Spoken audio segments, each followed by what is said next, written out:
There's a legend that the left arm of William Wallace is hidden somewhere within the walls of St Machar's Cathedral in Aberdeen. But is it true? That's something I just had to go and investigate. Besides, I can't just spend all my time sitting indoors reading and writing about cheese and cemeteries. The best part of that is getting to go and explore. On the 23rd of August, 1305, William Wallace was sentenced to death for treason against King Edward I. His punishment was cruel and gruesome. He was dragged through the streets of London, hung, disemboweled, and his organs burnt. But that wasn't enough. Longshanks was adamant that an example would be made. His head was dipped in tar so it would last longer in the elements, stuck on a pike or spike and placed on London Bridge, where it sat and rotted for possibly decades or even centuries. The remaining 4 pieces of his body were taken to different cities to be placed on display. Historians are fairly certain of 3 of those locations: Newcastle, Berwick, and Perth, but the 4th is somewhat debated. Many say that it was Stirling, but legend states that the left arm of William Wallace was sent to Aberdeen. It's said that the remains lie within a wall at St Machar Cathedral. Now a cathedral only by name, as it's part of the Presbyterian Church of Scotland and no longer the seat of a bishop.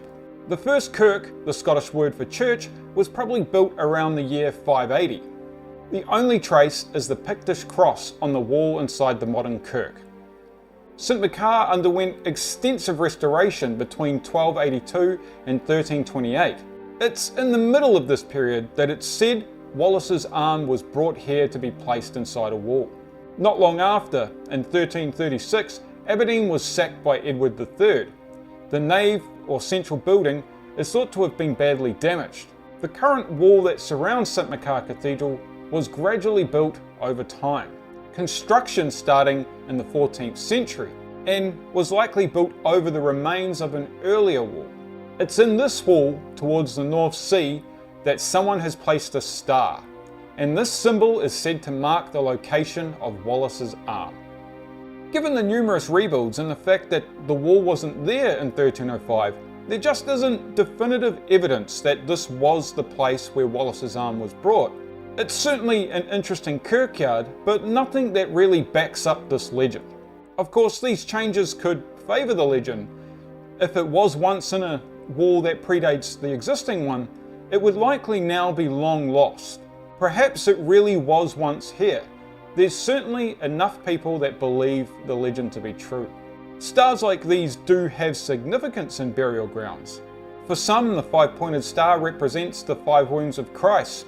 It can also be a symbol of protection and guidance. With the pinnacle facing down, it's also said to be a reference to the Bible and the story of the star that guides the 3 wise men to the birth of Jesus. On the opposite side of things, it can even be a symbol of Satanism and the occult. Most likely, the star is just a fragment of kirkyard stone that, over the years and the changes that came with them, became part of the perimeter.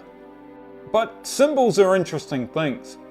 Over time, their meanings can change. Whether this star marks the location where Wallace's arm once was laid to rest might be irrelevant.